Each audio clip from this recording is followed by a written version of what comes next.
Hi students, मैरिटेज के 2 video अभी तक आपके पास पहुंच चुके हैं। इन 2 वीडियो में हम लोगों ने magnetic field due to electric current discuss किया था और there are 3 cases in your course.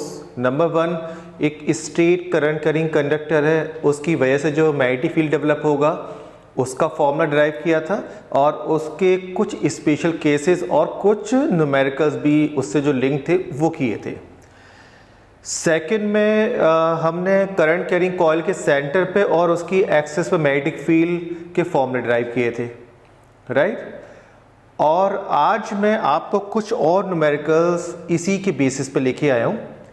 इसमें कुछ न्यूमेरिकल्स मैं करूँगा जो मुझे लगते हैं टफ है और उनके बेसिस पे जो बिल्कुल सिमिलर टाइप के क्वेश्चंस हैं वो आपके लिए छोड़ूंगा।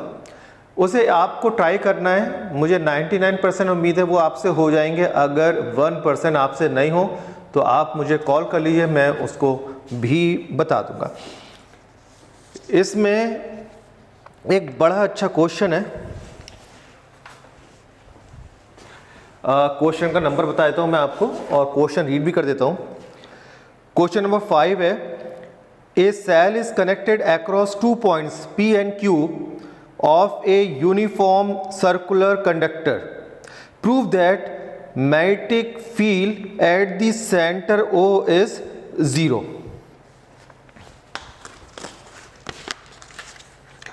क्वेश्चन नंबर 5 है, इसका फिगर मैं आपको बता देता हूं। ये फिगर बना हुआ है।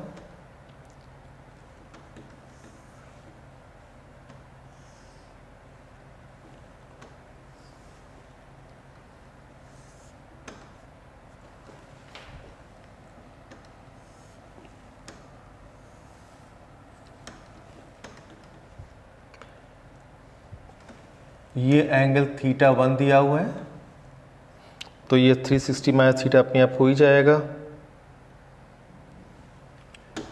आई करंट यहाँ पे आके डिस्ट्रीब्यूट होती है, इधर चली जाती है I1 और इधर की तरफ जाती है I2।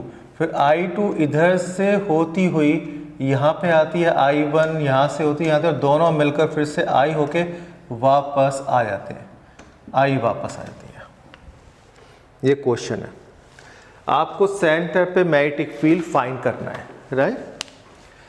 आपको ये बता दूं, ये जो कनेक्टिंग वायर्स है ये आपको कंसीडर नहीं करना है, यानी फिगर सिर्फ सर्कुलर है, करंट कैरिंग कॉइल है, आप इसको मत देखना।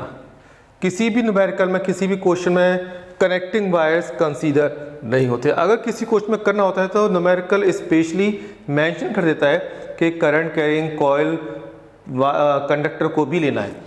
तो यहाँ पर हमें प्रूव करना है कि सेंटर पे यानी O पर मैग्नेटिक फील्ड 0 है। करंट आई यहाँ पे इसको पॉइंट दे देते हैं ए पॉइंट पे स्प्लिट हो जाती है I1 में और I2 में, राइट। अब देखिए इस पूरे वायर का कोई भी जो रेजिस्टेंस होगा, लेट से वो रेजिस्टेंस है टोटल R2 और इस पूरे वायर का जो रेजिस्टेंस है वो लेट से होगा R1। तो हम कह सकते हैं जब करंट आई यहाँ पर आई जंक्शन पर, ये जंक्शन लॉ लगा रहे हैं, ठीक है। इस वाले लाइन पे कंफ्यूज मत होना, ये सिर्फ रेडियस है और ज्योमेट्रिकल लाइन है। मैं इसको अभी फिलहाल हटा देता हूँ, कंफ्यूज मत होना। ये है हमारा करंट कैरिंग कंडक्टर। तो यहाँ पे आके डिवाइड हुई, एक इधर गई और एक इधर गई, ठीक है। तो यहाँ पर करंट R1 रेजिस्टेंस में I1 करंट जाती है, R2 रेजिस्टेंस में I2 जाती है। अब करंट कैरिंग कॉइल है तो उसका मैग्नेटिक फील्ड होगा। मैंने कल आपको डायरेक्शन निकालना सिखाया था, इस क्वेश्चन के बाद एक बार फिर से रिवाइज कर दूंगा। तो इस वाली करंट का मैग्नेटिक फील्ड जो होगा, कर्ल करो, करंट की डायरेक्शन में, करंट इधर की तरफ है, कर्लिंग भी ऐसी होगी, तो इसका मैग्नेटिक फील्ड होगा आउटवर्ड और इसमें कर्लिंग में इसके अकॉर्डिंग कर रहा हूं, इसका होगा इनवर्ड। ये थोड़ा लेंथ ज़्यादा है तो हो सकता है इसका मैग्नेटिक फील्ड जाओ, ये भी गैस कर रहे हैं, तो इसके मैग्नेटिक फील्ड में से इसका मैग्नेटिक फील्ड माइनस करेंगे क्योंकि इसका है इनवर्ड, इसका है आउटवर्ड, दोनों अपोजिट डायरेक्शन में। नेट मैग्नेटिक फील्ड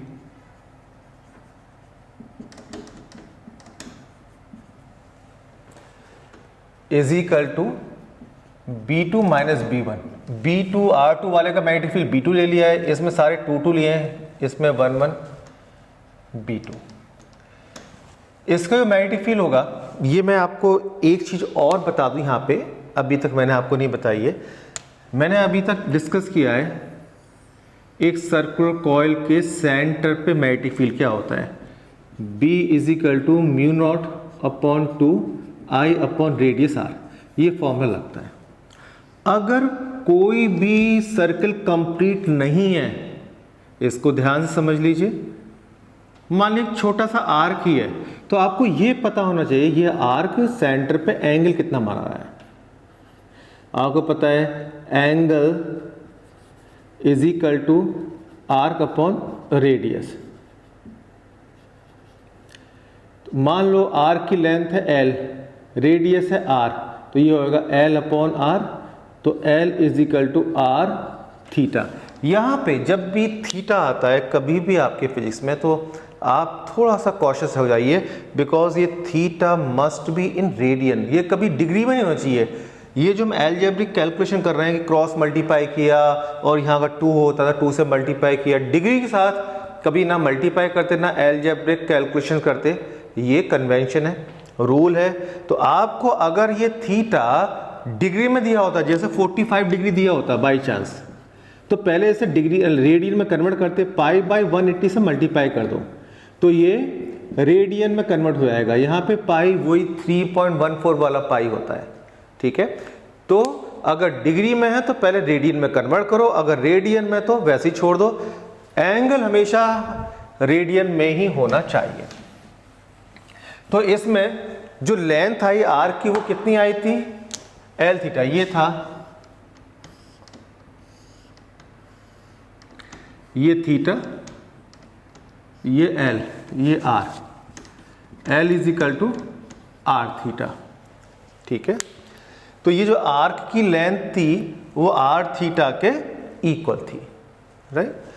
अब इसकी वजह से सिर्फ इतने आर्क, मैं आर्क को नाम देता हूं ए बी आर्क, इसमें करंट फ्लो हो रही है, सिर्फ इतने आर्क की वजह से मैग्नेटिक फील्ड का फॉर्मूला जो लगेगा, B is equal to mu not upon 4 pi I L upon R square. ये फॉर्मूला याद कर लीजिए। इसमें साइन थीटा जो कि कभी भी सर्किल में होता है तो 90 डिग्री होने की वजह से 1 हो जाता है, तो इसमें साइन थीटा नहीं आएगा, ठीक है। I D L sine theta upon R square, ये बायट सावर्ट वाला फॉर्मूला था, तो डी एल में बस एल लगाना है, साइन थीटा लिखना नहीं upon R square. L length इतना होगा आर थीटा, तो फॉर्मूला हो जाएगा mu not upon 4 pi I L upon R theta upon R square. तो ये फॉर्मूला आज ही मैंने बताया आपको। हाँ, अगर हाफ सर्किल था उसका फॉर्मूला मैंने बताया था कि जो पूरे सर्किल का मैग्नेटिक इफेक्ट है उसका हाफ करो, तो एक लॉजिक भी थी, वो चल जाता था। लेकिन अगर हमें हाफ सर्किल नहीं दिया, हमें कुछ और फ्रेगमेंट दिया, एक पार्ट दिया है, छोटा सा आर्क दिया है, तो इसका मैग्नेटिक फील्ड निकालना है, तो डायरेक्ट ये फॉर्मूला अप्लाई करो। एल की वैल्यू आप इस वाले फॉर्मूले से निकाल सकते हो जिसमें थीटा होना चाहिए रेट में। That's all. अब आते हैं अपने क्वेश्चन पे। B is equal to B2 minus B1,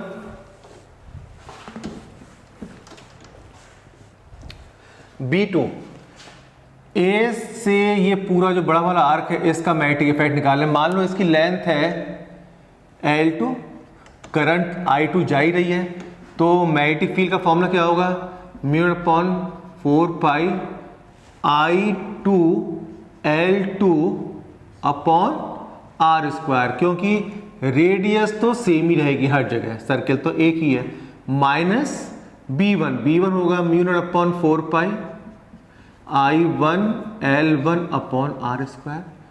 common जो भी है वो बाहर ले लेते हैं, mu not upon 4 pi common है, 1 अपॉन आर स्क्वायर भी कॉमन है, I2 L2 minus I1 L1 अंदर आ गया। ये पहली इक्वेशन बना दी, ये नेट मैग्नेटिक फील्ड आ गया। अब आप देखो ये करंट इलेक्ट्रिसिटी वाला पार्ट आ गया, इस वाले पार्ट का रेजिस्टेंस और इस वाले पार्ट का रेजिस्टेंस दोनों पैरेलल में कनेक्टेड हैं, क्योंकि दोनों की इनिशियल पोजीशन ए पॉइंट से और फाइनल इस पॉइंट से कनेक्टेड है, तो दोनों पैरेलल में हो गए। और पैरेलल में कॉमन क्या होता है? Potential difference. तो इस रेजिस्टेंस का पोटेंशियल डिफरेंस और इस रेजिस्टेंस का पोटेंशियल डिफरेंस होगा इक्वल। तो मैं V2 और V1 इक्वल कर रहा हूं, given V1 is equal to V2। V1 होता है I1 R1, तो I1 R1 is equal to I2 R2। Resistance का फॉर्मूला क्या था? Rho L upon A, I1 rho L1 upon A is equal to I2 rho L2 upon A। क्योंकि wire same material का है, same thickness का है, area cross section same होगा, रो by A cancel हो गया, तो I1 L1 is equal to I2 L2। इसकी वैल्यू 1 में रख दीजिए, putting the value into 1। So B कितना हो गया? Mu naught upon 4 pi I upon R square into 0, क्योंकि I2 L2 और I1 L1 दोनों इक्वल है, तो माइनस होंगे तो 0 हो जाएगा, तो दिस इज 0, तो ये हो गया 0। तो ये बोर्ड में क्वेश्चन भी आया था लास्ट ईयर, आपको प्रूव करना था कि करंट कैरिंग कोई कॉइल है और उसको किसी भी 2 पॉइंट से कनेक्ट कर दिया बैटरी से, तो आप प्रूव करो कि सेंटर पे मैग्नेटिक फील्ड 0 होगा। ये दोनों पॉइंट कहीं भी हो सकते हैं, आप यहाँ पे ले लो, इस पॉइंट को यहाँ ले लो, कुछ भी ले लो, आंसर होगा सेम, करना ऐसे ही है। ठीक है, that was a good question. अब मैं कुछ आपके बेसिक्स क्लियर कर देता हूँ और रिवाइज इनफैक्ट कर देता हूँ। हालांकि मैंने कल आपको बता दिया था क्लास में। हमने अभी तक 2 केसेस स्टडी किए, एक स्ट्रेट करंट कैरिंग कंडक्टर और एक सर्कुलर कॉइल के सेंटर पे और एक्सिस पे। तो 3 केस हो गए। इसमें लगता है right hand palm rule. Right hand palm rule कहता है थंब करंट की डायरेक्शन में, फिंगर्स पॉइंट की तरफ। अगर मैं यहाँ पे मैग्नेटिक फील्ड निकालना है तो फिंगर्स पॉइंट की तरफ, तो पाम जिधर होगी वो होगा मैग्नेटिक फील्ड, तो मैग्नेटिक फील्ड अंदर है, ये इनवर्ट हो गया, तो यहाँ पे मैग्नेटिक फील्ड बिल्कुल इसी पे अंदर की तरफ होगा, यहाँ से 90 डिग्री पे इनवर्ट। अगर पॉइंट यहाँ लाई कर रहा है, करंट अभी भी ऊपर है, तो थंब फिंगर्स पाम मेरी तरफ है आउटवर्ड, तो इस पॉइंट पे मैग्नेटिक फील्ड होगा आउटवर्ड। तो स्ट्रेट करंट कैरिंग कंडक्टर में मैग्नेटिक फील्ड की डायरेक्शन ऐसे होती है। इसमें कैसे जज होगी? इसमें आप राइट हैंड की फिंगर को कर्ल करो, मतलब आप सिंपल से याद रखना कि जब कर्लिंग वाला फिगर है तो कर्ल करना है, स्ट्रेट वाला फिगर है तो स्ट्रेट रखना है। ठीक है, तो इसको आपने इस तरह से किया, तो यहाँ पे करंट है ऐसे तो होगा आउटवर्ड, और इसमें ये जो लाइन आपको इस तरह दिख रही है, एक्चुअली ये इधर होती है, आपने डेरिवेशन पढ़ना, बुक में लिखी हुई है, axis passing through centre and perpendicular to the plane of the coil. तो अब यहाँ पे तो पेन चलेगा नहीं ऐसे, तो मुझे ये लाइन मजबूरी में ऐसे ही बनानी होगी, लेकिन आपको दिमाग के अंदर इसको ऐसे ही विजुलाइज करना है। ठीक है, तो इसमें इधर ही है, तो यहाँ पे किसी पॉइंट पे लोगे तो भी इधर, सेंटर पे लोगे तो भी इधर, सेंटर के लिए और एक्सिस के लिए सेम फॉर्मूला है। ठीक है, ये डायरेक्शन की बात हो गई। अब आती है मैग्नेटिक फील्ड लाइंस की। इलेक्ट्रिक फील्ड लाइंस की तरह मैग्नेटिक फील्ड लाइंस भी होती हैं। मैग्नेटिक फील्ड लाइंस और इलेक्ट्रिक फील्ड लाइंस में सिमिलर प्रॉपर्टीज हैं, सिर्फ एक प्रॉपर्टी को छोड़ के। सिमिलर वाली पहले डिस्कस कर लेते हैं। अगर मैग्नेटिक फील्ड लाइंस क्लोज है, डेंस है, इसका मीनिंग क्या होता है? मैग्नेटिक फील्ड है स्ट्रॉन्ग, और स्पेसिंग है ज्यादा, स्पेसिंग है, मैग्नेटिक फील्ड है वीक। किसी भी मैग्नेटिक फील्ड लाइन के किसी भी पॉइंट पर टेंजेंट की डायरेक्शन इस पॉइंट पर मैग्नेटिक फील्ड की डायरेक्शन होती है। 2 मैग्नेटिक फील्ड लाइंस कभी इंटरसेक्ट नहीं कर सकते, इंटरसेक्ट करेंगे तो 2 टेंजेंट हो जाएंगी और एक ही पॉइंट पर 2 मैग्नेटिक फील्ड की डायरेक्शन पॉसिबल नहीं है, इसलिए कोई भी मैग्नेटिक फील्ड लाइन से एक दूसरे को क्रॉस नहीं करेगी, इंटरसेक्ट नहीं करेगी। इसमें एक डिफरेंस बस ये है कि इलेक्ट्रिक फील्ड लाइंस का इनिशियल पॉइंट भी होता है, फाइनल भी होता है। जैसे सिर्फ पॉजिटिव चार्ज है, आइसोलेटेड पॉजिटिव, तो यहाँ से लाइन स्टार्ट होंगी और इन्फिनिटी पे खत्म हो जाएंगी। लेकिन अगर प्लस और माइनस है तो प्लस से स्टार्ट होगी, माइनस पे फिनिश हो जाएंगी, खत्म हो जाएंगी, खत्म बढ़ा रहा है, एंड पॉइंट हो जाएगा। तो starting and point electric field lines में होता है, लेकिन मैग्नेटिक फील्ड लाइंस में स्टार्टिंग और एंड पॉइंट नहीं होता। ये हमेशा क्लोज लूप बनाती है। जैसे ये एक मैग्नेट है, नॉर्थ पोल साउथ पोल, तो नॉर्थ से बाहर निकलती लाइंस साउथ में एंटर करती हैं, मैं एरो बना देता हूं, और अंदर साउथ से फिर नॉर्थ में आती हैं, तो ये क्लोज हो गई। इसका ना कोई इनिशियल पॉइंट है ना कोई फाइनल पॉइंट है। ठीक है, यहां पे आ जाइए,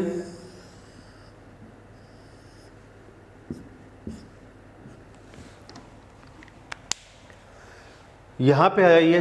अब ये है हमारी लाइंस और एक ये लाइन है, तो इसमें भी स्टार्टिंग एंड पॉइंट नहीं है। हमेशा याद रखिए कि नॉर्थ से बाहर आएंगी लाइन और साउथ में एंटर करेंगी और अंदर साउथ से नॉर्थ जाएंगी।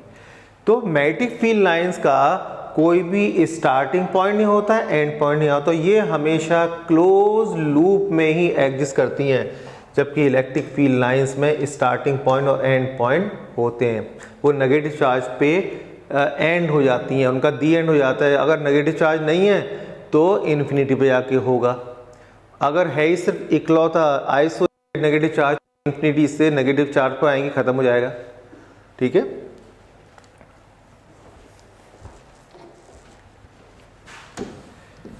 अब magnetic field lines magnetic field को पिक्टोरियल रिप्रेजेंट करने के लिए यूज होता है। जैसे इलेक्ट्रिक फील्ड लाइंस यूज होती हैं इलेक्ट्रिक फील्ड को पिक्टोरियली रिप्रेजेंट करने के लिए, ऐसे ही मैग्नेटिक फील्ड लाइंस भी मैग्नेटिक फील्ड को रिप्रेजेंट करने के लिए होती हैं।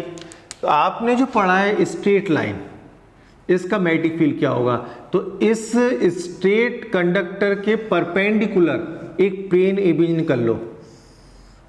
इस प्लेन के मिडिल पॉइंट से यहां से जा रहा है, मतलब मिडिल पॉइंट का मीनिंग है इस टाइप से, ये प्लेन है, ये प्लेन है, यहां से वायर जा रहा है और यहां से बाहर आ रहा है। ठीक है, इस टाइप से। तो जो प्लेन है वो वर्टिकल हॉरिजॉन्टल है, दोनों एक दूसरे के म्यूचुअली परपेंडिकुलर है। अब अगर करंट की डायरेक्शन है ऊपर, एरो बता रहा है ऊपर की तरफ डायरेक्शन है, तो थंब को ऊपर कीजिए और लाइंस की कर्लिंग क्या आएगी? Anti clockwise. तो आप इसको सेंटर मान दो जहां से वायर बाहर आ रहा है सेंटर से, और कई सारे कंसेंट्रिक सर्कल ड्रॉ कर लो और इनकी डायरेक्शन क्या होगी? Anti clockwise direction. ठीक है, तो ये तो हो गई स्ट्रेट लाइन की मैग्नेटिक फील्ड लाइन। दूसरा,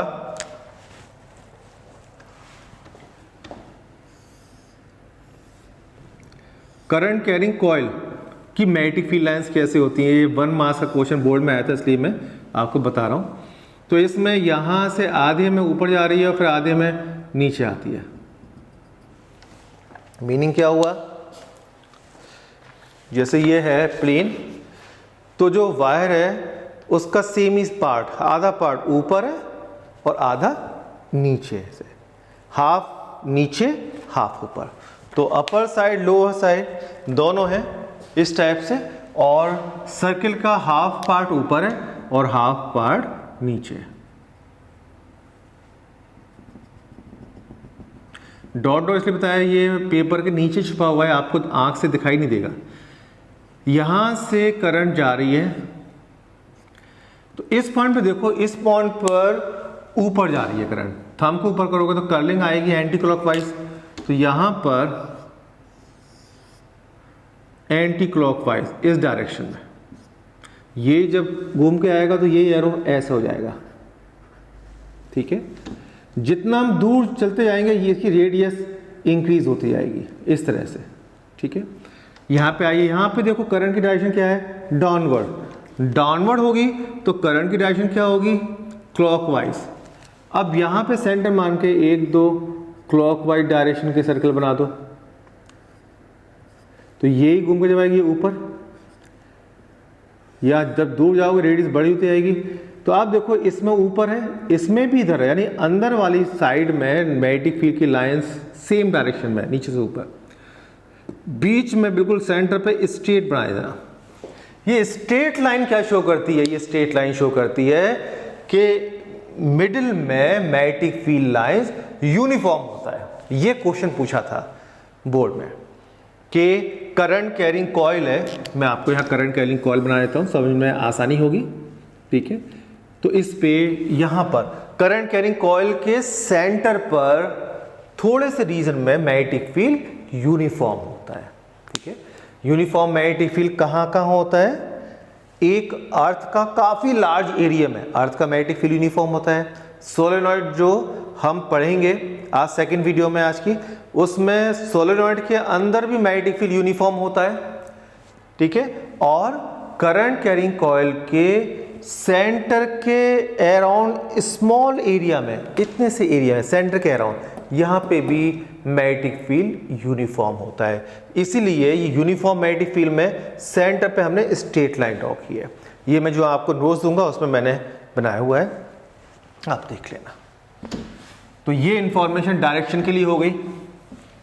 अब कल मैंने आपको बताया था कि जितने भी फिगर्स होंगे उन फिगर्स को अलग अलग एलिमेंट में आपको ब्रेक करना है। जितने भी मैग्नेटिक फील्ड लाइंस की वजह से आपको मैग्नेटिक इफेक्ट निकालने, तो अलग अलग लाइंस का मैग्नेटिक इफेक्ट्स भी डिफरेंट होगा। और आपको क्या करना है? आपको सीधे सीधे अलग अलग एलिमेंट्स में डिवाइड करना। जैसे कल मैंने एक दो एग्जाम्पल दिए थे, ये तो इसमें 3 एलिमेंट्स थे, 2 स्ट्रेट लाइन वाले, 1 और 1, ये दोनों स्ट्रेट लाइन वाले पार्ट हैं और ये वाला सेमी सर्कल वाला पार्ट है। तो जब भी कोई फिगर दी होगी कि इसका मैग्नेटिक फील्ड इस पॉइंट पे निकालो, तो उस फिगर में या तो स्ट्रेट लाइंस होंगी या कर्व होंगे, दो ही आपके कोर्स में, और कोई कर्व नहीं होगा, सिर्फ सर्कुलर कर्व ही होगा। तो सबसे पहला काम है सबको अलग अलग कर लो, सबका अलग अलग मैग्नेटिक फील्ड निकालो उस पॉइंट पर जहां दिया हुआ है, और डायरेक्शन का ध्यान रखते हुए, बिकॉज वेक्टर क्वांटिटी है, डायरेक्शन का ध्यान रखते हुए सबको ऐड कर दो। सिंपल है। आज मैं इसी के ऊपर कुछ और क्वेश्चन लाया हूं ताकि प्रैक्टिस आपकी अच्छे से हो जाए और कंसेप्ट बहुत अच्छे से क्लियर हो जाए।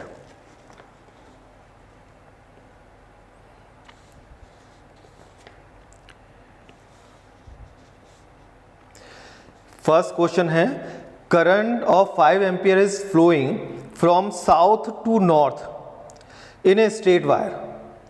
Find the magnetic field due to a 1 centimeter piece of wire at a point 1 meter northeast from the piece of the wire।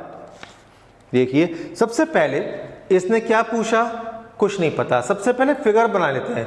Figure question को बहुत अच्छे से डिफाइन करती है।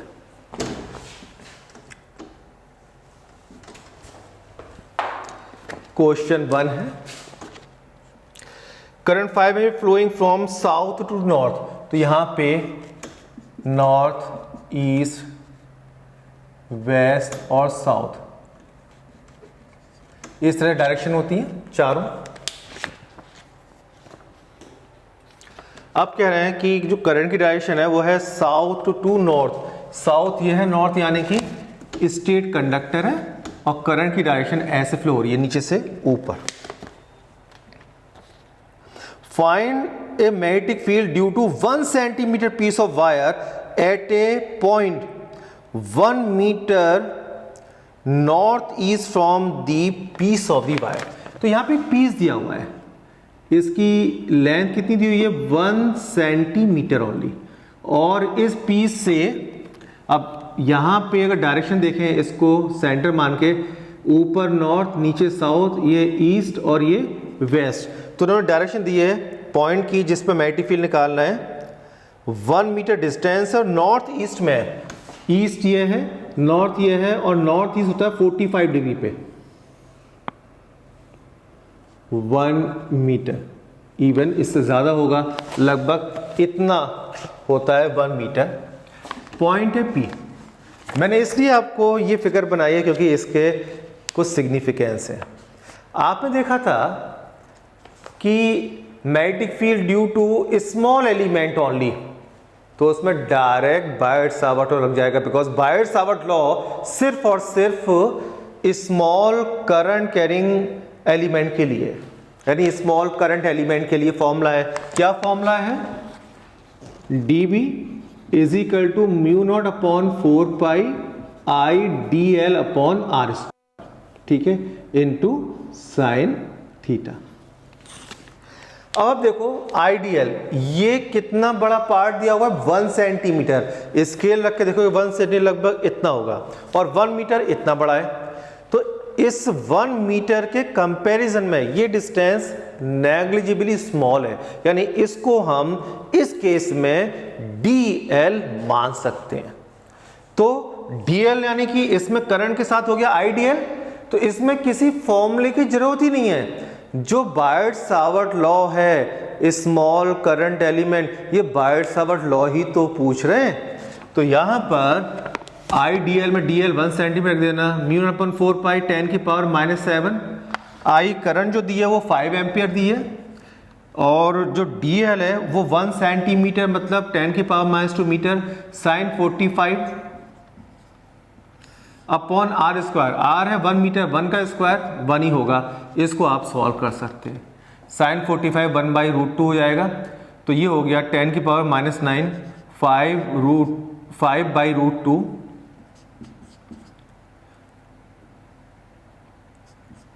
10 की पावर -9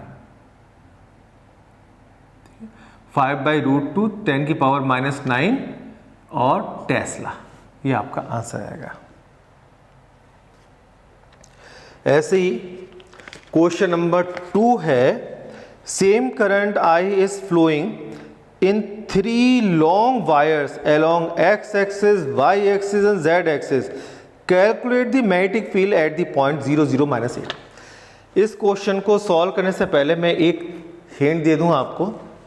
मान लीजिए कोई भी स्ट्रेट वायर है,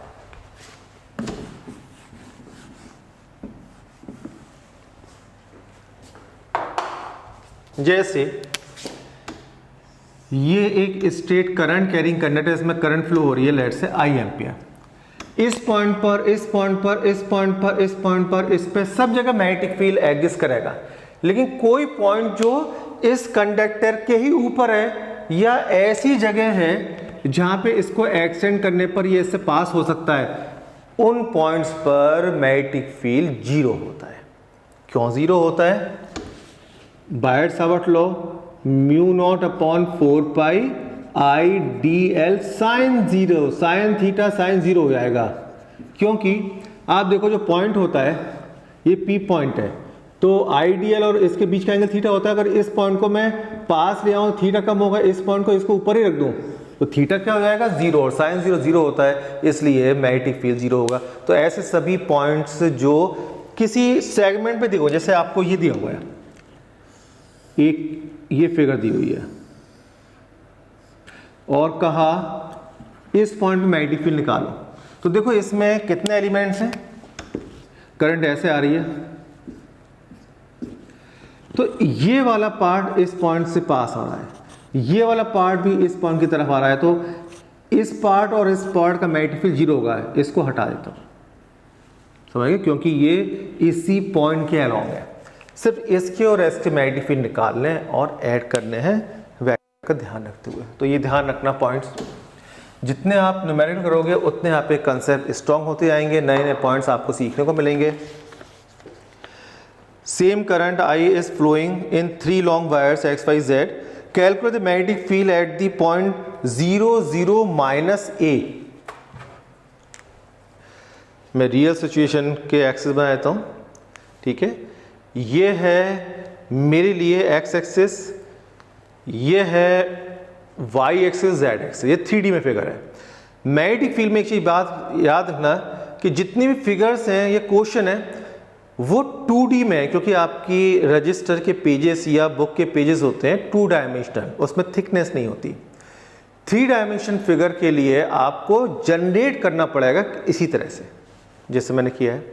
अब 3 वायर्स हैं अलोंग एक्स एक्सिस, ये इन्फिनिटी तक जा रहा है, along y एक्सिस इन्फिनिटी जा रहा है, along z एक्सिस इन्फिनिटी जा रहा है। 3 वायर्स हैं और जो पॉइंट दिया हुआ है 0 0 माइनस ए पे दिया हुआ है, 0 0 माइनस ए, यानी कि x0 y0 z माइनस ए। ये z पॉजिटिव है और ये z नेगेटिव है, तो यहाँ पे कहीं पॉइंट है। आप देखो z एक्सिस तो यहाँ इस पॉइंट से पास हो रहा है, तो z एक्सिस का मैग्नेटिक फील्ड 0 होगा, अभी डिस्कस हुआ था। इसका मैग्नेटिक फील्ड होगा और इसका होगा, सिर्फ 2 का मैग्नेटिक फील्ड होगा, देखना है। अब देखो इसका डायरेक्शन ये है और पॉइंट नीचे है, तो देखो राइट हैंड रूल, थंब की डायरेक्शन, करंट की डायरेक्शन फिंगर्स की तरफ, फिंगर्स पॉइंट की तरफ है, तो मैग्नेटिक फील्ड क्या है इधर, ये कौन सी डायरेक्शन है y, तो इसका मैग्नेटिक फील्ड होगा y की तरफ। इसका देखते हैं, इसमें करंट आपकी तरफ है इधर, तो करंट इधर, पॉइंट नीचे, तो इधर होगा माइनस x एक्सिस की तरफ, तो इसका magnetic field minus x axis में, इसका magnetic field plus y axis में, बस ये ध्यान रखना, ठीक है। मैं रिपीट कर देता हूँ, करंट ऐसे फ्लो हो रही है, तो डायरेक्शन क्या होगी करंट की, थंब को करंट की डायरेक्शन में रखना रहता है, फिंगर्स को पॉइंट की तरफ, पॉइंट नीचे है तो फिंगर्स लिए मैंने नीचे की हुई है, थंब इधर की तरफ है, पाम आपकी तरफ है और इधर की तरफ ही है ये एक्सिस, तो इसका मैग्नेटिक फील्ड इधर हो गया, और इसका मैग्नेटिक फील्ड फिंगर्स पॉइंट की तरफ, थंब करंट की तरफ इधर हो गया। और ये डायरेक्शन क्या है, ये प्लस है, ये ओरिजिन है, और ये डायरेक्शन कौन सी होगी, माइनस एक्स एक्सिस, तो एक माइनस एक्स एक्सिस में और एक प्लस जेड एक्सिस में होगा।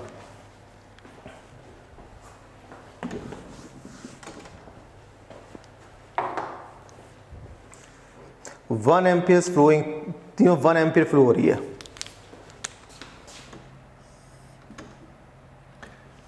ये y और ये z,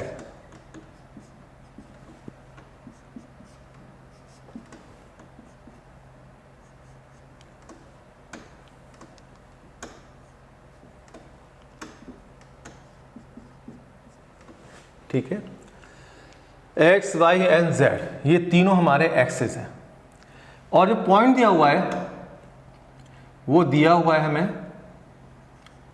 z नीचे, यानी कि 0 0 माइनस ए, तो z का मैग्नेटिक इफेक्ट तो खत्म हो गया, क्योंकि जो भी कंडक्टर पॉइंट से होके जाएगा, एक्सटेंड करने पे, हो सकता है वर्चुअली ना जा रहा हो, पॉइंट जहां वायर खत्म, जैसे मान लो यहां तक वायर खत्म हो गया, पॉइंट यहां पर है, तो भी 0 होगा, बिकॉज उसी लाइन के अलॉन्ग है।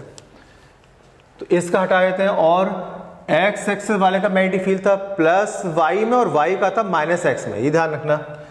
अब देखो पॉइंट्स, ये कौन सा केस है, इनफाइनाइट लॉन्ग वायर है और point is lying at one of the end point, and point के पास है, यानी एक फाई 0 और एक फाई 90, तो मैग्नेटिक फील्ड का फॉर्मूला कौन सा लगेगा, B is equal to mu not upon 4 pi I upon A sine 90 और साइन 0, तो ये हो जाएगा यही mu not upon 4 pi I upon A। ये मैग्नेटिक फील्ड हो गया, ठीक है।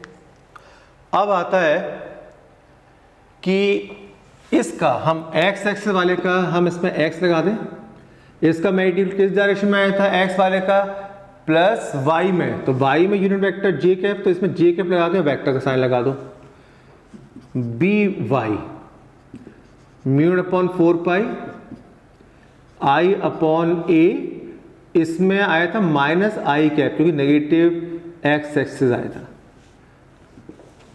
वेक्टर लगा दो, तो नेट b होगा bx plus by, value put कर दो, mu upon 4 pi upon common है, mu upon 4 pi I upon a मैंने पहले से कॉमन ले लिया, j cap minus i cap.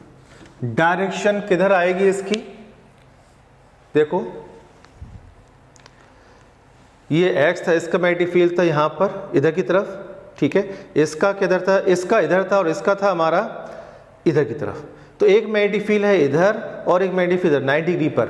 जब भी दो वेक्टर 90 डिग्री पे होते हैं, रिजल्टेंट क्या होता है, b1 square plus b2 square, एक तरीका ये है, दूसरा तरीका है आपको डायरेक्शन कुछ नहीं बतानी, सिर्फ आई जे के में रिप्रेजेंट कर दो, ये सफिशिएंट है। ये शॉर्टकट भी है, इंप्रेशन भी बेटर है, क्योंकि आई जे में हमेशा रिप्रेजेंट करना बेटर होता है, डायरेक्शन का स्टेटमेंट अलग से नहीं देना होगा। तो ये इसका आंसर हो गया सेकंड वाले का। थर्ड है electron in hydrogen atom circles around the nucleus with the speed of this in orbit of radius. ये आपको अपने आप करना है, calculate equivalent current and magnetic field.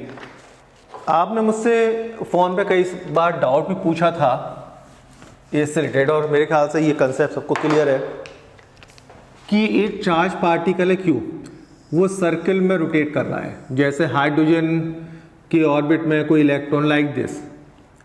अब ये इसकी फ्रीक्वेंसी है लेट से न्यू। इसका मीनिंग होता है कि 1 सेकंड में ये इतने राउंड ले लेगा, जैसे इसकी फ्रीक्वेंसी है 2। तो इसका मीनिंग है ये यहाँ पे गया, वापस आया, एक राउंड एक और राउंड, तो 2 राउंड्स हो गए 1 सेकंड में। तो जितनी फ्रीक्वेंसी उतने राउंड लेगा। तो 1 राउंड में एक बार पास हुआ तो कितना चार्ज पास हुआ Q, 2 राउंड्स में 1Q और 2Q, 5 राउंड्स में 5Q, 10 राउंड्स में 10Q और न्यू राउंड्स में न्यू इंटू Q। और I का फॉर्मूला क्या होता है? I होता है Q अपॉन T। Q कितना है? न्यू Q, और टाइम कितना है? 1 सेकेंड।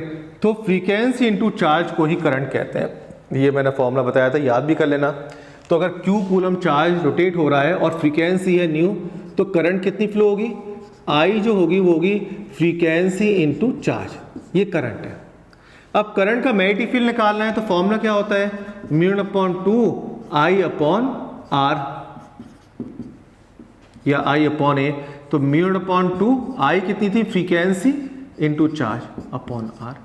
तो ये सेंटर पे मैग्नेटिक फील्ड का फॉर्मूला हो जाएगा। ठीक है, डायरेक्शन आप निकाल सकते हैं कि आउटवर्ड या इनवर्ड, जो भी क्लॉकवाइज है एंटी क्लॉकवाइज घूम रहा है। इसमें फ्रीक्वेंसी निकालने के लिए आपको टाइम पीरियड निकालना होगा। फ्रीक्वेंसी क्या होता है? Frequency is equal to 1 upon time period. और टाइम पीरियड क्या है? एक रोटेशन का टाइम। एक रोटेशन में कितनी डिस्टेंस चला? 2 पाई आर। तो टाइम पीरियड टाइम ही तो है, टाइम होता है distance upon speed, 2 pi R upon V, ये टाइम पीरियड हो गया। और 1 अपॉन टाइम पीरियड कर दोगे तो फ्रीक्वेंसी, तो फ्रीक्वेंसी हो गई v अपॉन 2 पाई आर। ये दे रखा है इस क्वेश्चन में और ये दे रखा है। तो फ्रीक्वेंसी निकल आएगी और फ्रीक्वेंसी इंटू चार्ज करंट निकल आई, और करंट की वजह से सेंटर में मैग्नेटिक फील्ड क्या है वो आपको पता ही है।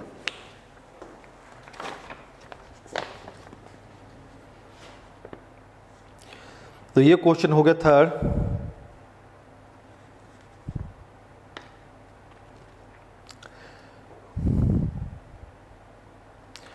क्वेश्चन 4 बहुत सिंपल है, मैंने डिस्कस भी किया था, आपको फिगर बनाया था।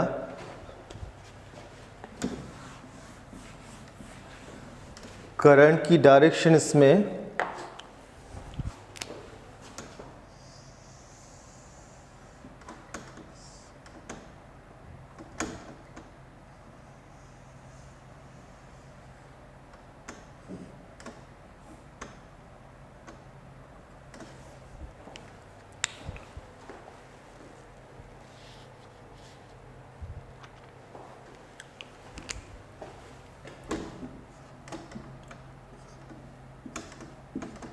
इस तरह से करंट ऐसे आएगी और वापस आएगी ऐसे।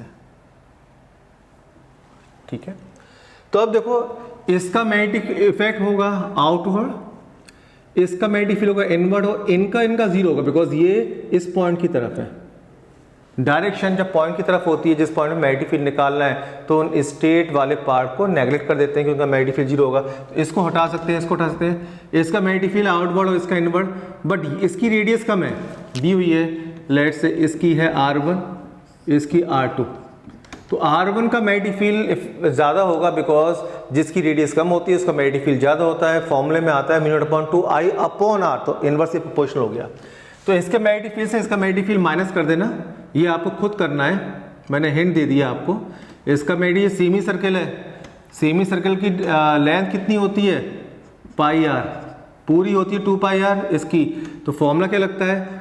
Mu upon 4 pi I L upon R square. इसमें एल की जगह पाई आर रख दो, तो mu not upon 4 pi I pi R upon R square, एक आर से स्क्वायर कैंसिल, पाई से पाई कैंसिल, तो ये हो जाएगा mu not upon 4 I upon R. ठीक है, ऐसे भी कर सकते थे। पूरे सर्कल का मैग्नेटिक फील्ड का फॉर्मूला होता है mu upon 2 I upon R, और सर्किल है आधा तो हाफ से मल्टीप्लाई कर दो तो mu upon 4 I upon R same आ जाएगा। या जो आपको फॉर्मूला बताया था एक आर्क का मैग्नेटिक फील्ड सेंटर पे mu upon 4 pi I L upon R square, जिसमें एल है लेंथ निकालते हैं, angle is equal to arc upon radius वाले फॉर्मूले से। ऐसे भी कर सकते हो। क्वेश्चन 5 में डिस्कस कर लिया। क्वेश्चन 6 अपने आप ट्राई करना है। इसमें एंगल दिया हुआ है 60 डिग्री, इस तरह से है,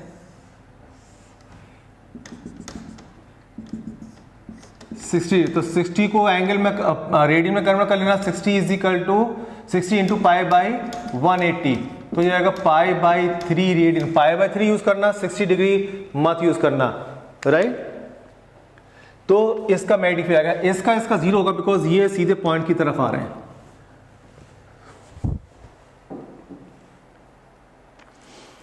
क्वेश्चन नंबर 7, 10, 11 बिल्कुल सिमिलर हैं, आपको खुद करने हैं। 7, 10, 11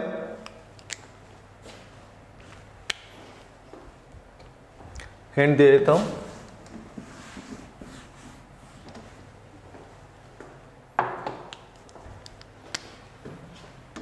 इसमें ही दिया हुआ है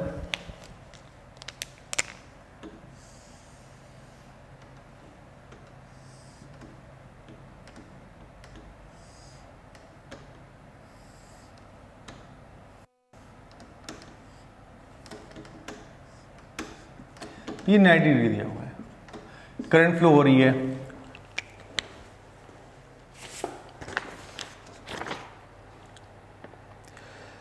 wire show in the figure carries current 10 ampere और रेडियस है 3 सेंटीमीटर। ये 10 है, ये 3 सेंटीमीटर है, 10 के पावर -2 मीटर। अब इसमें आप क्या करोगे, ये एंगल होगा 360 माइनस 90, बिकॉज जिस आर्क का मैग्नेटिक फील्ड निकालते हैं वो एंगल लेते हैं। एंगल को आप कन्वर्ट करोगे पाई बाई 180 से मल्टीप्लाई कर रेडियन में, ध्यान रहे। फिर angle is equal to arc upon radius. Radius ये आर्क की लेंथ आएगी, और फिर फॉर्मूला लगाना है आर्क वाला mu upon 4 pi I L by R square, इस वाले फॉर्मूले से लगाना है। ऐसे यहाँ पे दिया हुआ है। फिगर को कॉम्प्लेक्स बनाने की कोशिश करिए, बट बहुत सिंपल है। एक ही सर्कल दिया है और इसमें ये सेंटर है, सेंटर से इस रेडियस को ज्वाइन किया है, इसको किया है और इनको एक्सटेंड कर दिया है ऐसे, और एक सर्कल ये दिया है। तो करंट ऐसे पास हो रही है इस तरह। ये डॉट डॉट वाले पार्ट ये वायर नहीं है, ये कंडक्टर नहीं है। करंट ऐसे गई, ये ऐसे आई। अब देखो ये वाले पार्ट यहाँ पे मैग्नेटिक फील्ड निकालना है सेंटर पे, ये सेंटर की तरफ है, ये सेंटर, इसका और इसका मैग्नेटिक फील्ड नहीं होगा। इसका मैग्नेटिक फील्ड होगा किधर, इनवर्ट, और इसका भी इनवर्ट, दोनों के ही इनवर्ट है, दोनों के प्लस हो जाएंगे। इसमें फॉर्मूला आएगा आर्क वाला, क्योंकि पूरा सर्कल जब ना हो तो आर्क वाला mu not upon 4 pi I L by R square. इस लेंथ को कैसे निकालोगे, इसमें एल्फा दिया हुआ है, जब भी इस टाइप से दे रखा है अल्फा बीटा, तो ये रेडियन में ही होते हैं, ठीक है। तो ये एंगल कितना हो जाएगा 360 माइनस एल्फा, तो इससे ये आर्क निकलेगी और आर्क वाला फॉर्मूला लगाना दोनों का। तो क्वेश्चन नंबर 7, 10, 11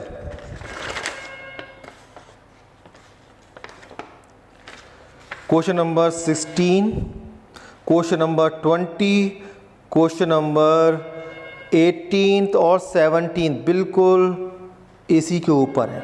ये आपको खुद ट्राई करने हैं, क्योंकि सब में आर्क दिया हुआ है, एंगल दिया हुआ है, तो आपको आर्क वाला फॉर्मूला लगाना है, एंगल को रेडियन में कन्वर्ट करना है। अगर 60 डिग्री 90 डिग्री इस तरह दिया हुआ है, और अगर अल्फा बीटा में दिए हुए हैं तो कुछ नहीं करना है, सिर्फ डायरेक्ट अल्फा लेना है। ठीक है, तो इतने सारे क्वेश्चन दिए हुए हैं। इसमें एक क्वेश्चन और चलिए डिस्कस कर देता हूँ। क्वेश्चन नंबर 20,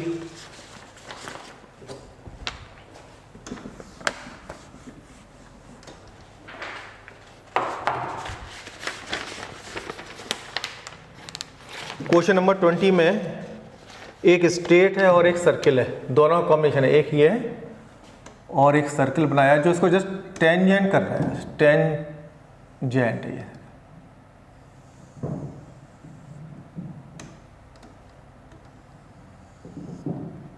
इस टाइप से। A electric current of I ampere is flowing in a long conductor CG। CG ये है, as shown in the figure, find the magnitude and direction of the magnetic induction at O। O पे magnetic induction निकालना है।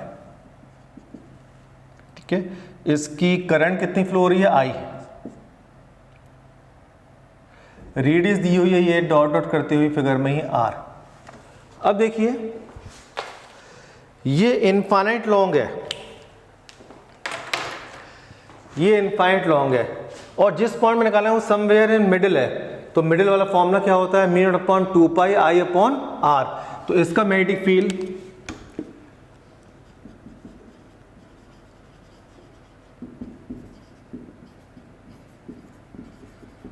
Due to CG, तो BCG लिख देता हूं यहां पे, mu not upon 2 pi I upon R, क्योंकि ये यहां से रेडियस डिस्टेंस है, ये वाला पॉइंट O पे निकालना है और इसकी डायरेक्शन क्या होगी, आउटवर्ड। इसमें करंट की डायरेक्शन ऐसे है, चेक कर लेता हूं।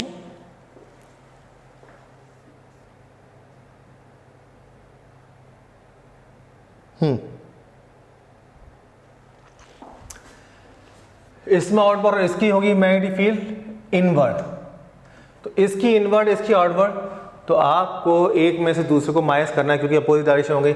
इसका मैग्नेटिक फील्ड सेंटर पे कितना होगा, B सर्कल का C लिख देता हूं, mu not upon 2 I upon R।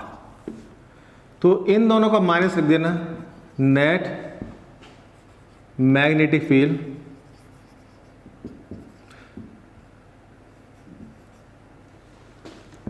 Is equal to B is equal to mu not upon 2 I upon R minus mu not upon 2 pi I upon R। देखिए इसका denominator ज़्यादा है, तो जिसका डिनोमीटर ज़्यादा होता है वो वैल्यू फ्रैक्शन की कम होती है। तो ये वाला मैग्नेटिक फील्ड कम है, ये ज़्यादा है, तो इसे ज़्यादा में से कम वाले को मैंने माइनस कर दिया है। और डायरेक्शन क्या होगी, जो इसकी डायरेक्शन है सर्कल वाले की, क्या है सर्कल की, इनवर्ड,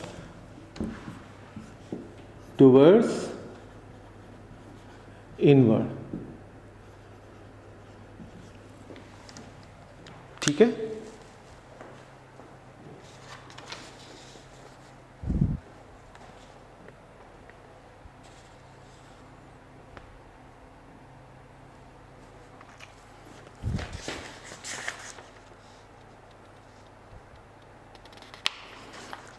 क्वेश्चन नंबर 25 के बाद एनसीईआरटी के स्टार्ट हो जाते हैं।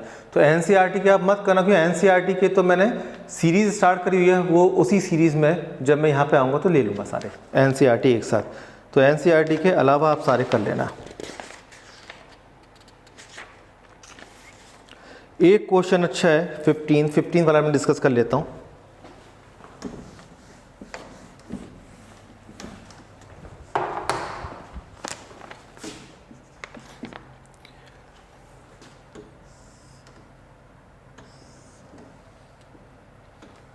Theta,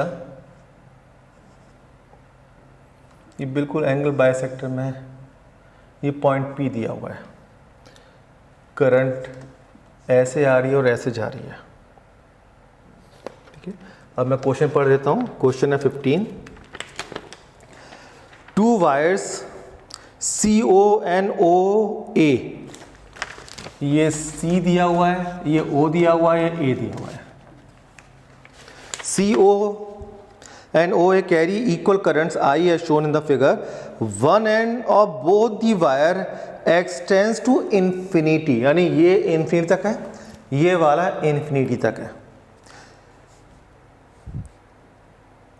Given triangle AOC theta, ये एंगल थीटा दिया हुआ है. What is the magnitude of magnetic field induction at a point P which is r distance away from O and lying on angle bisector of theta? ये भी दे रखा है r. ये बहुत अच्छा क्वेश्चन है. और ये वाला पॉइंट एंगल बाइसेक्टर पे, तो ये एंगल हो जाएगा थीटा बाई 2. अब आपने जितने भी स्पेशल केसेस पढ़े थे उसमें से कोई भी नहीं है, मतलब मैं यहाँ समझा देता हूँ. ये इनफाइनाइट लेंथ की वायर है, पॉइंट या तो वन एक्सट्रीम पे था, ये मिडिल में था, ये बिल्कुल सेंटर में था अगर फाइनाइट है.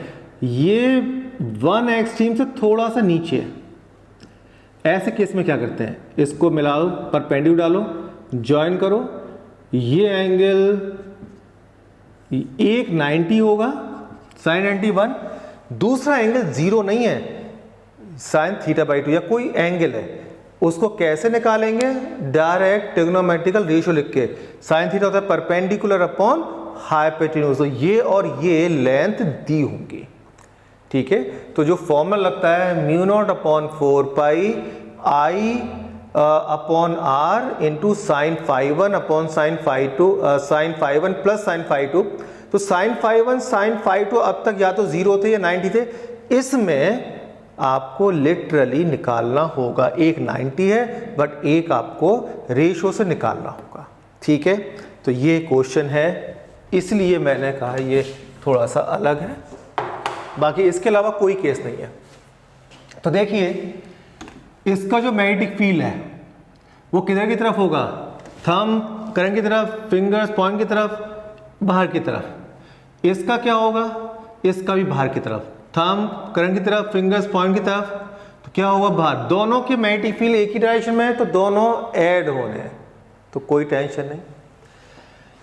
अब इसका मैग्नेटिक फील्ड निकालते हैं. इसके लिए क्या करते हैं, जिस पॉइंट पे निकाल रहे हैं उसको परपेंडिकुलर डालते हैं और एक्सट्रीम पॉइंट को ज्वाइन करते हैं. तो इसको ज्वाइन किया, ये कितना आया 90 माइनस थीटा बाई 2, क्योंकि ये थीटा बाई 2 है, ये 90 है. तीनों एंगल का सम 180 होता है और ये वाली डायरेक्शन क्या होगी 90. तो इस वाले वायर केस में एक एंगल है 90 माइनस थीटा बाई 2 और एक है 90. तो इनफाइनाइट लॉन्ग वायर है,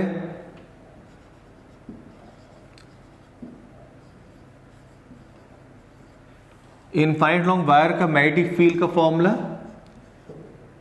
B is equal to mu not upon 4 pi I upon R sine phi 1 plus sine phi 2. Mu not upon 4 pi I upon R, current I ही है, R कितना है, perpendicular distance को कहते हैं R. तो यहां परपेंडिकुलर डालो, ये हमें निकालना होगा, निकाल लेते हैं. ठीक है, इसमें ये कंफ्यूजन बहुत आती है. मैंने अब तक देखा है कई सालों से, स्टूडेंट्स क्या करते हैं, जहां देखा R तो देखते हैं R तो ये रहा, तुरंत यहां से उठा के रख देते हैं. तो हो सकता है R एक जैसे मैच कर रहे हो, बट R होता क्या है आपको वो भी ध्यान रखना है. R होती है जिस पॉइंट पे मैग्नेटिक फील्ड निकालना है और जो वायर है उसकी परपेंडिकुलर डिस्टेंस है.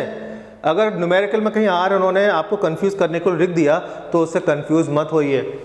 तो R यहाँ लिखा है बट इस पॉइंट से परपेंडिकुलर डिस्टेंस ये है, इसको निकालना है. कैसे निकालें, ये थीटा बाई 2 है और इस वाले राइट एंगल ट्राइंगल में ये 90 है. 90 की सामने वाली होती है hypotenuse.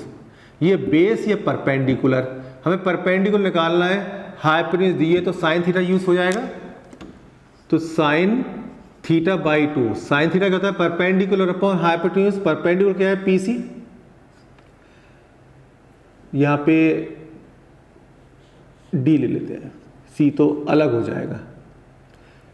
Perpendicular upon hypotenuse, hypotenuse दी है R, तो PD कितना हो गया R साइन थीटा बाई 2. तो परपेंडिकुलर डिस्टेंस जो थी वो थी PD. Sine phi 1 sine phi 1 कितना होगा, ये 90 साइन 91 प्लस साइन फाइव 2 ये क्या है 90 माइनस थीटा बाई 2, तो क्या आएगा cos theta by 2, cos theta by 2। अब पी डी की वैल्यू यहां से रख रहा हूं मैं, mu upon 4 pi I upon R sine theta by 2 1 plus cos theta by 2। ये मैग्नेटिक फील्ड का फॉर्मूला आया ड्यू टू दिस वायर। अब ऐसे ही आपको इसमें निकालना है, इसकी परपेंडिकुलर डिस्टेंस ये रही सेम, यहां से होगी पी डी और ये इक्वल होंगे बिकॉज ये और ये ट्रायंगल कॉन्ग्रुएंट है, कॉमन है थीटा बाई 2 थीटा बाई 2, तो जितनी ये डिस्टेंस होगी वो इतनी, तो इसको निकालने की जरूरत नहीं है, यहीं से वैल्यू रख देना। इसमें यही फॉर्मूला आएगा, इसके लिए भी एक एंगल 90 दिख रहा है और एक एंगल आपका क्या होगा, इसको आपने यहां से इस पॉइंट से परपेंडिकुलर इसको इससे जॉइन किया और इससे जॉइन किया, ये 90 और एक ये एंगल 90 माइनस थीटा बाई 2, तो बिल्कुल इतना ही यहां पे होगा। तो magnetic field this plus this double हो जाएगा, ठीक है। तो इसको B1 नाम दे देते हैं, B2 भी इतना ही होगा, mu upon 4 pi I upon R sine theta by 2 1 plus cos theta by 2, ठीक है। तो B जो नेट B है वो है B1 प्लस B2, दोनों सेम डायरेक्शन में इसलिए ऐड कर रहा हूं, यानी दोनों को एक को लिख के डबल कर दूं, तो 2 into mu upon 4 pi I upon R sine theta by 2 1 plus cos theta by 2, ये आपका आंसर रहेगा। क्वेश्चन नंबर 15 था, बाकी सब सिंपल है, एक और डिस्कस कर देता हूं। Two small circular loop carrying equal current are placed with geometrical axis perpendicular to each other as shown in the figure. Find the magnitude of direction net magnetic field produced at the center O. इसमें distance दिए point की x और radius है r।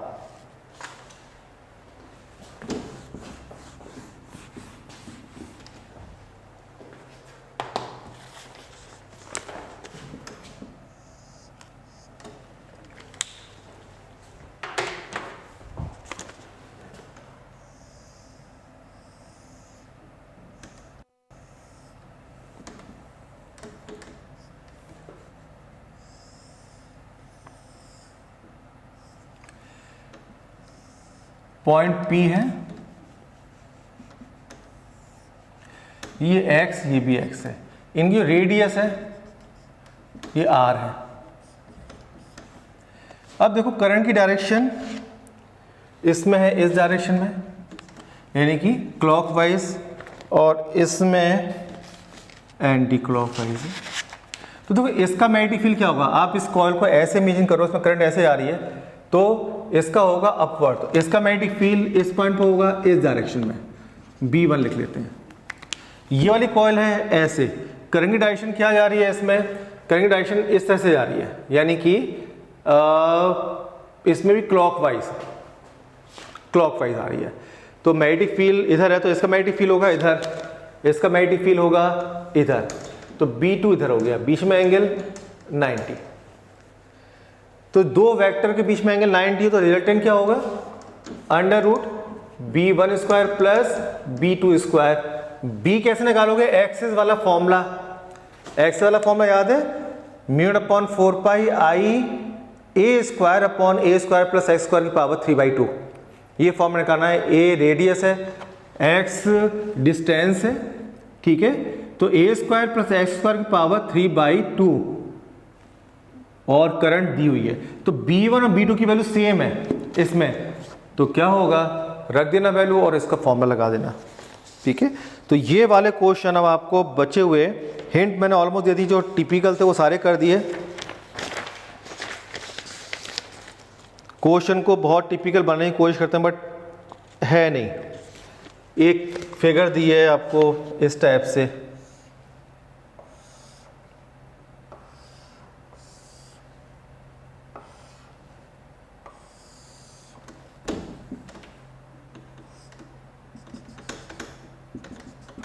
तो ये है current, ये ऐसे आ रही है, ये फिर ये ऐसे ऐसे ऐसे, यानी ये फिगर है।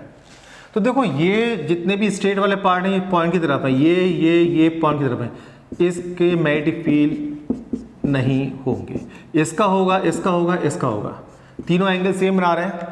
आर्क वाला फॉर्मूला लगना है, इसका मैग्नेटिक फील्ड आउटवर्ड, इसका भी आउटवर्ड, क्योंकि इसमें डायरेक्शन सेम है, इसका इनवर्ड। तो इनके मैग्नेटिक फील्ड को ऐड करो और इसका माइनस कर दो। आर्क वाला फॉर्मूला लगा देना। कौन सा formula? Mu upon 4 pi I L upon R square. R दी हुई है, इसकी रेडियस ये है, इसकी रेडियस दिस प्लस दिस, इसकी this plus this plus this, पूरी रेडियस। एल क्या होगा? आर्क की angle length, radius into angle, तो थीटा इंटू आर जो भी होगा। इसमें करना है आपको और करके मुझे शो करना है। तो ये वाला पार्ट अब हम फिनिश कर रहे हैं, यानी कि हमने बायोट-सावर्त लॉ के जो एप्लीकेशन और एप्लीकेशन के ऊपर जो क्वेश्चंस थे, अब मुझे लगता है ये सफिशेंट हैं, आपको समझ में आ गए। स्टिल अगर नहीं समझ में आते हैं तो just feel free to call me आप, लेकिन आप 2-3 डेज या 4 डेज के अंदर कर देना, वरना आप पीछे छूट जाओगे। पीछे छूट जाओगे तो प्रॉब्लम आनी स्टार्ट हो जाएगी। ठीक है, that's all for this video.